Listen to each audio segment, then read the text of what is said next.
Hey, Drew here. Hope you're having a fantastic day. Today, I want to give you some open-ended questions for leaders. So, I'm assuming that you're on this video because you are a leader and you want to ask your team some questions. You're thinking, how do I get these people to talk? And so, these questions, let me tell you just who these questions are for.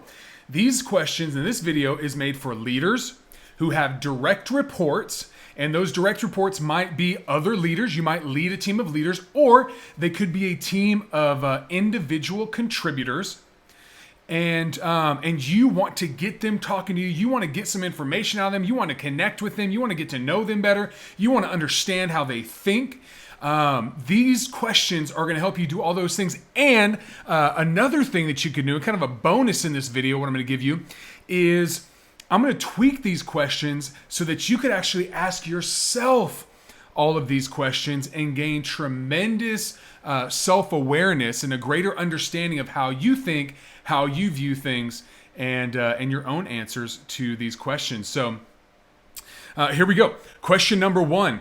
What can I do to help you succeed? Asking your direct reports, what can I do to help you succeed? Too often leaders like yourself that are interested in personal development and growth, you'll watch a video like this and you'll think, all of my leadership team, they need to see this video, right? They need to understand how they can ask open-ended questions for greater leadership.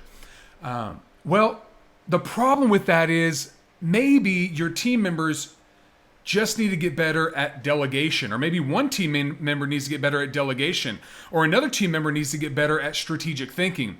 And what we tend to do is we tend to think, I can help them succeed by giving them the podcasts and the books and the videos that inspire me and motivate me and excite me.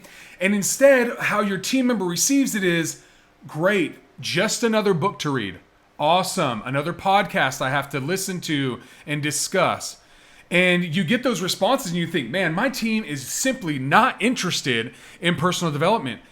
Maybe that's right, but maybe it's just not an area where they need to currently work on and they're not motivated to work on. That's why I love using one-on-one coaching is so efficient, because you just work with an individual on the problem that they're facing. And then number 2, 360 assessments, right, can give us that feedback so we can figure out and pinpoint where an individual needs to work. So what can I do to help you succeed? Now, you can ask that question of your direct reports, but you can also use that as some self-reflection to ask yourself, hey, what can I do to help my team members succeed? What has worked in the past? What have they told me that I could do to help them succeed, and begin to just process and think of things in that way? So that's the first question. Number 1, I'm going to give you 7 questions here today. Number 2, what's going to happen? Let me just share this with you. When you communicate and ask that question of your team members, what can I do to help you succeed? What will happen is you will be communicating to them through that message. You'll be messaging to them that I am here and I am interested in helping you succeed. And that's a great message to send out to your team. Okay, question number 2. What do you need from me that you may be hesitant to ask me for? What do you need from me that you may be hesitant to ask me for? And you can ask this question. It's kind of an awkward question, right? Hey, what are you not asking me that you really want to ask me? Is maybe another way to say it. But what do you need from me that you may be hesitant to ask me? And the first couple times you might not get a response. The first couple times you ask an individual on your team, they might say, oh, nothing, I'm great, everything's awesome. Now, I get it. I know what you're saying. You're saying, time out, Drew. If I ask that question, they're going to say, I need more money, right? I need more time off. I need more this. I need more that. I need more. Maybe they might ask that. That's okay. Whatever they respond with, your responsibility is to not defend yourself. It's to listen, to understand, and to go, okay, take some notes so they know that you're interested and you're listening. And then to follow up and ask questions on to clarify what exactly it is that they need in that situation. But I know that you'll find out 9 times out of 10, because remember, I coach people. I coach owners, but I also coach their leadership teams. So I hear in the coaching conversation what people really want. And what do they want? Oh, they want encouragement from time to time. They want you to say, when you notice that they do nice things, they want you to say it.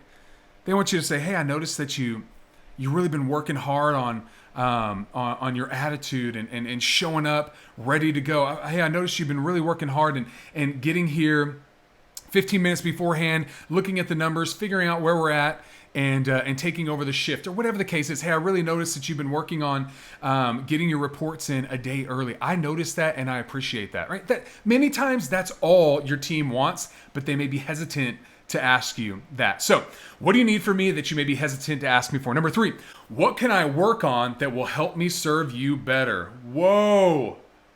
What?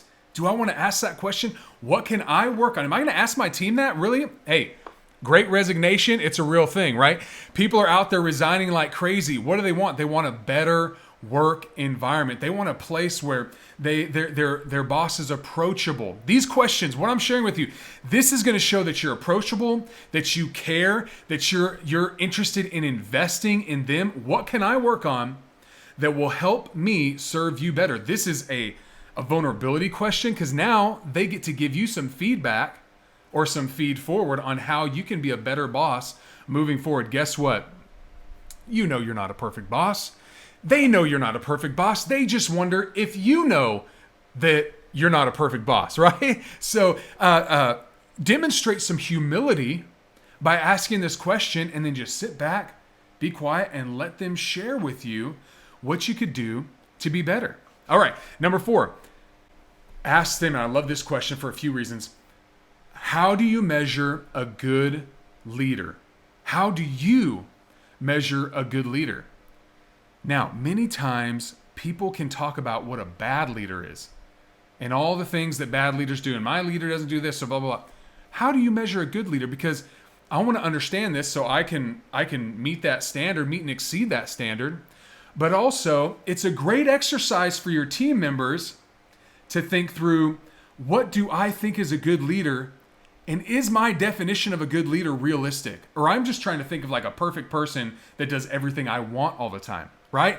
So it works on so many different levels, but it's good for you as a leader yourself. We talked about these questions are great for personal reflection as well. This one you can flip and say, hey, how do I define a good leader? What are the qualities? What are the behaviors? What are the skill sets of a good leader? It's a great exercise. I encourage you to do it. Number 5. Oh my goodness. This is my favorite, number 1 favorite question for self-awareness that I ask my clients, my coaching clients. And this is what I tell them. I say, you need to go ask the people that are around you, that work with you, your peers, your direct reports, your boss, your spouse. Ask them this question. What's it like to be on the other side of me? I think I like it too because it rhymes, right? What's it like to be on the other side of me? And then just shut up, right? Zip your mouth and sit back and just listen. I've asked my wife this many times, and the best answer she's given me, the most updated answer she's given me, as she's had experience with this question. She said, babe, you are intense. And I thought, that is the perfect word to describe me, because intensity can be fantastic, right? I feel like I'm pretty intense right now with these questions. I'm amped up. I'm excited. I'm focused. I'm passionate.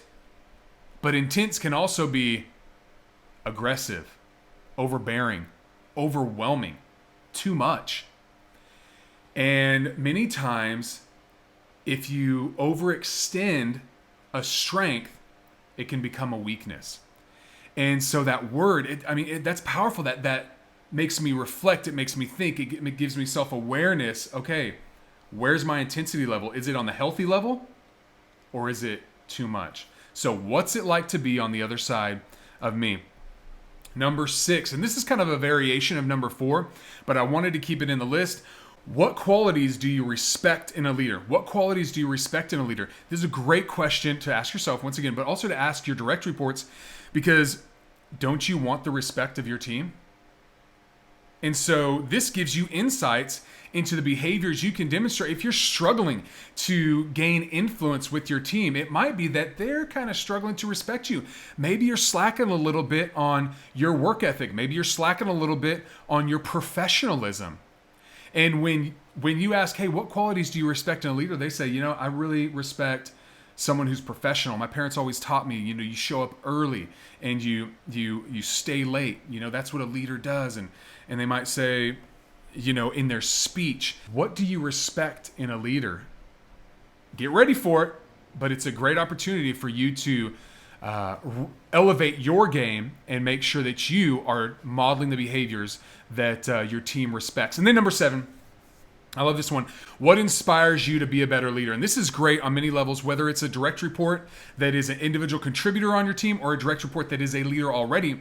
What inspires you to be a better leader? Because we as leaders of our organizations, of our departments, we want to create an environment and we want to model the behaviors that inspire our team members to be better than they already are.